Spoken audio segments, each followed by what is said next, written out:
Well, hello. What is today? Wednesday, February 26th, 2020. My name is Angela Hooper Menifield, and this is your HR Moment with Menifield and Associates.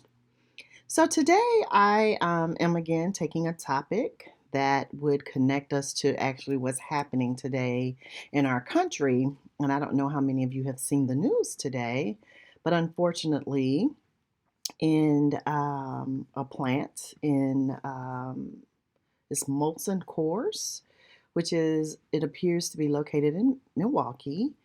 There has been an incident leaving seven people dead, including the shooter, they say. And why this resonates with me is because, according to the news articles so far, and of course, we don't know all the details and more will surely come, um, this was an employee that it sounds like was terminated. And one of the news stories, and I'm in Gary, so I heard it on Chicago News, but they mentioned that he had been terminated earlier and he came back to the place of business and, of course, began shooting. Um, they also mentioned something about a conference from, people from different parts of the country because this company is headquartered, I believe, in Colorado. We're in town for a conference, and then unfortunately, that conference was then ended. But the point of this is oftentimes as supervisors, we don't know how to deal with people when they're volatile and or terminate them. And this can be a real problem. Now, let me be very clear. I don't think in any circumstances, no matter how people handle situations, the good, the bad, the ugly, that anything that happens at work justifies what has happened and when people act like this. But more so as I speak to supervisors, and because this is all about helping supervisors in the workplace, I'm using this as an opportunity to try to help us maybe see some signs, right? Because I just, and again, I don't know all things. I'm not a doctor, I'm not a therapist, but very seldom is it the case that a person who exhibits this kind of extreme behavior that there are no signs, right? So doing the type of training that we need to do so that we can educate our team, the peers, and everybody to notice the things that should bring alarm to us.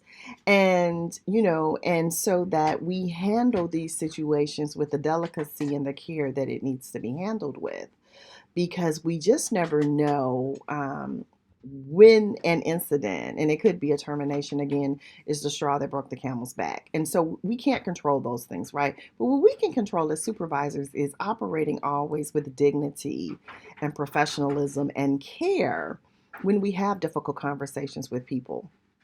And another reason why I bring that up is because, I think you guys hear me often talk about some of the millennials and young adults that I work with. And I may have mentioned that one of them was recently terminated last month for speaking up for herself and not agreeing to allow herself to be treated in a hostile way.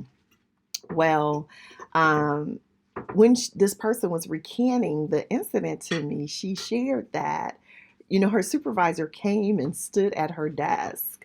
And as she was packing up her desk in tears, emotional, very upset because she was blindsided and didn't know this was happening, he literally reached into her candy dish, took a piece of candy, and ate it. Um, Sorry, my screen started jumping around, and ate the candy like in a very condescending way that just made her feel worse. And so the point is, I just felt that was mean and being bullyish, right? And I say that to say is that supervisors, we should always help people, and we should always maintain dignity with people and how we treat them, whether it's a hiring or firing or whatever. When they came into the door, we were happy and treating them well, so let's treat them well out the door. One of the things I always prided myself in, and Lord knows I am guilty of my share of terminations, but it was leaving people whole. When we terminate people, it's not about them, it's not personal, it's about behavior and or performance, right? So conduct or performance is not them. So leave people whole. Don't call them names. Don't berate them. Don't yell at them that they're terminated.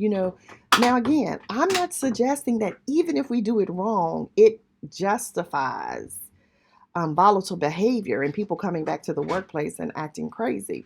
But what I am saying to you as a supervisor is oftentimes people feel bullied in the workplace, and we can control some of that.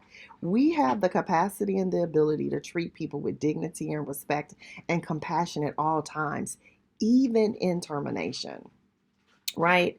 Um, as this case unfolds, we'll get more facts and details, I'm sure. But I can tell you from our government experience, more times than not, when there was a hostile situation, there was a paper trail that suggested that maybe there were some other things that happened that should have been proactively addressed and wasn't.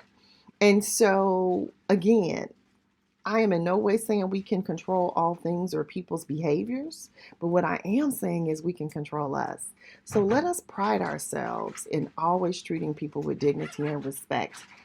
Um, so before I leave you, I'm going to leave you with a couple of tips in what to do in the event that you have a volatile coworker or angry coworker.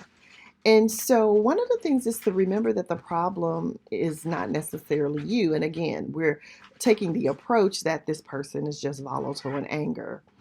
The other thing is don't try to fix people, right? So, because that typically actually makes them angrier. Number three would be to stay cool, at all things, just try to maintain your cool in dealing with the situation. Focus on their behavior rather than arguing. So, maybe we can, not deal with whatever we're arguing about, but we just say, this is, maybe it's making you uncomfortable, or maybe this is inappropriate. Use their name when you're talking to them. Because sometimes when people hear their name, it causes them to stop and pay attention. And sometimes that's the way we can take control of the situation. Sometimes the best thing to do is to take a time out when we're having those conversations with people that may be a little volatile. Of course, always put safety first. Um, and then, last tidbit would be when appropriate, call the authorities. And if you think ahead of time a conversation may go awry, if you don't have security in your workplace, then call the police. I've done both, right? We had armed and unarmed guards, and it was sometimes I would tell the guards, stand here while I have this conversation, because the conversation still had to be had, and I had to terminate the person, but I wanted to make sure that I had someone nearby in the event things went awry, just being transparent. And is it scary? Yeah, it can be, but it doesn't mean that we cannot do our jobs. And sometimes I call the local police. Unfortunately enough, I lived in a place where the police were, very helpful. It was a smaller suburb right outside of Memphis, Bartlett. And so the Bartlett police really did a great job in helping us with that. But those are just a few tips in trying to deal with things. I want to encourage you, don't suffer and deal with it alone. And don't think you got it under control. Don't think you're invincible, because you're not, right? So, thoughts and prayers to everybody affected in Milwaukee. And I just want to encourage you as supervisors again, handle people with care, but pay attention to the signs and listen when other people tell you they're concerned about who they're working with, because it means something, So I would rather err always on the side of caution, and I encourage you to do the same. So again, my name is Angela Hooper Menifield of Menifield Associates, and this has been your HR Moment. Have a great day, and I will talk to you guys soon. Take care. Bye.